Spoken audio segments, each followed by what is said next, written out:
I will tell you today, from the bottom of my heart, I might not be completely worthy of some of the opportunities that I got. I would have been a really bad soldier because I think I'm a really good actor. See, you guys are in your, at the threshold of the dreams that you want to achieve. Please sit down, it's going to be slightly longer. And you guys are going to actually determine how the environment around you is going to progress along with you. You must know that at no point in your life is something impossible. At no point. You could be in a place, you could be born and brought up in a place like Bihar, like I have done, and be a big enough star to come and talk to people in Coimbatore as a star. Or you could be in the industry like the Tamil and Telugu industry and be known as the most exciting director. Rajamouli suddenly decides that he can make a film which is, if not better, but at par with Hollywood. And he does that staying in India, and he hits the ball right out of the park. He becomes historic in just that one moment. There is a huge lesson to be learned on things like that. Everybody keeps saying success is when the right opportunity meets the right preparation, right?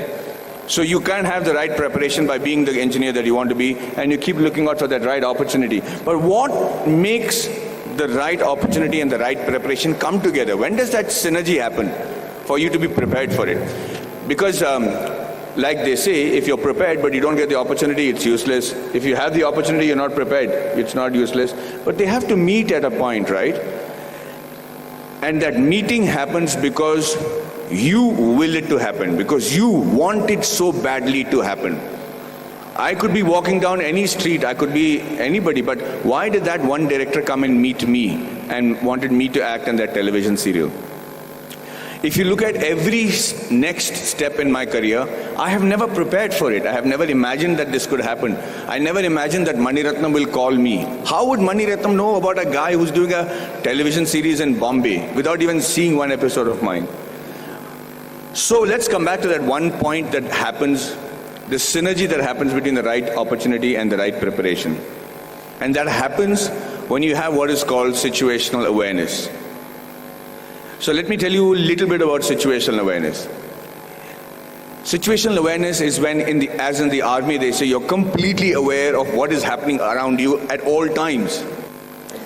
So, as I was saying, the situational awareness happens when you're completely aware of everything that is going around you at all times. And you should be able to do that. When we are in the army, and if you're walking down the ground, parade ground, anybody who's involved with the defense will know what I'm saying is the truth. And if there's an officer walking away from the other side of the ground, you have to stop and salute him and say, Ram Ram Sarji, or whatever is the call of the unit. If you don't, they'll give you a brick in your hand and you have to shave with that brick. The situational awareness is because you should know when the enemy is around you or when there is danger around you. You know how that is taught to you from when you're a child? That's taught to you in the form of good manners, in the form of being courteous. So when you say a good morning, or you're saying a good afternoon, or you're looking around and helping a teacher who's carrying a book and being aware that she needs help, or you're watching around and stepping over a train and not tripping on yourself, you should know that you're fairly evolved in the art of situational awareness. That's why people insist on teaching children good manners. And anybody who has good manners, it's not just a desire, it's not the desire just to be considered to be a polite guy, but the ability to know when somebody needs to be wished, somebody needs help, somebody is in need of assistance, or somebody has to run away. And that's why you teach your child good manners. And I will tell you today, from the bottom of my heart, I might not be completely worthy of some of the opportunities that I got.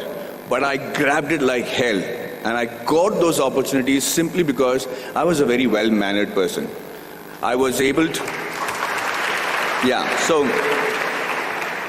and with that manner, with the way you walk, with your gait, the kind of words that you use, it's very common to use normal language when you're friends and everything, but most people don't even have a vocabulary.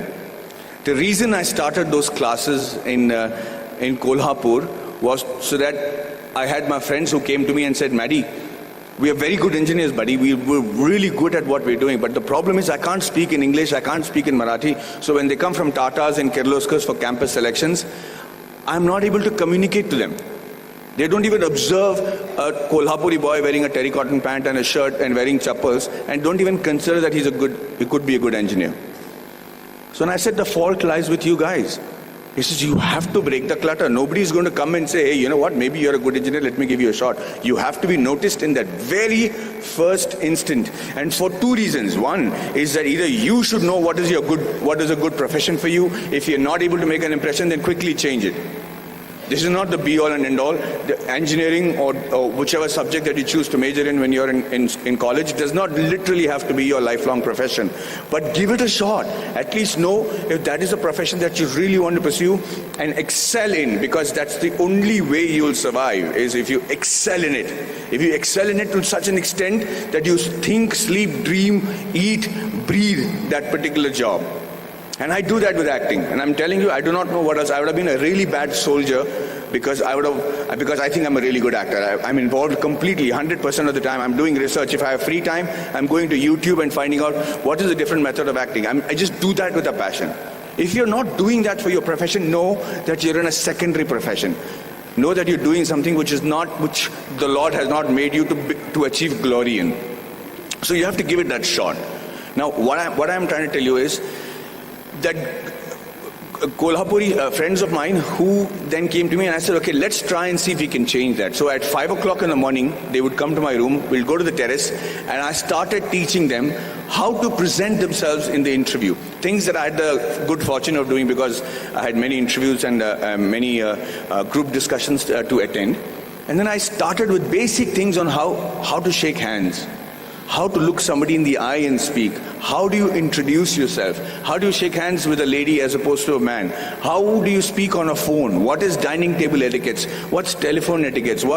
When do you use a shrimp fork or a salad fork or people might think I don't require that. I'm never going to work on those things. I'm doing my father's business. But you never know. That is the preparation that you make to make that quantum leap in your careers. These are basic things. You have to know that. You have to know how to dress correctly. You have to know if you have body odor. You have to know whether you're spitting on people's face and how to stop it when you're speaking. If you don't do these things, ladies and gentlemen, you will be in an average life, doing an average job and living an average life. Having said that, I'm not saying that is wrong. That could be your calling. My father is very happy living that sort of a life because they don't live in extremes. But if you have a passion and if you have a desire to be exceptional, if you have a desire to be seen apart from the crowd, then this is the bare minimum thing you should do. So when these guys went for the interview the next time in Kolhapur, I made it a point to call the Tatas and say, hey, you know what is wrong? Because I am from Jamshedpur, from the Tata Steel town. I knew the officers, I knew the senior gentlemen. I said, sir, these friends of mine are extraordinary engineers. The mere reason why you're not taking them is because they don't know how to present themselves in English. How long is it going to take for you to send somebody who knows Marathi in your panel so that they can actually judge and see if these guys are good enough for Tata Steel? Do you need good people who speak in English or do you need somebody who are good engineers? And he agreed. He actually sent people from Maharashtra, and for the first time in the history of Kolhapur, we had 5 guys getting into Tata Steel and Kirloskars. And I just wanted to say that I'm not taking credit for it.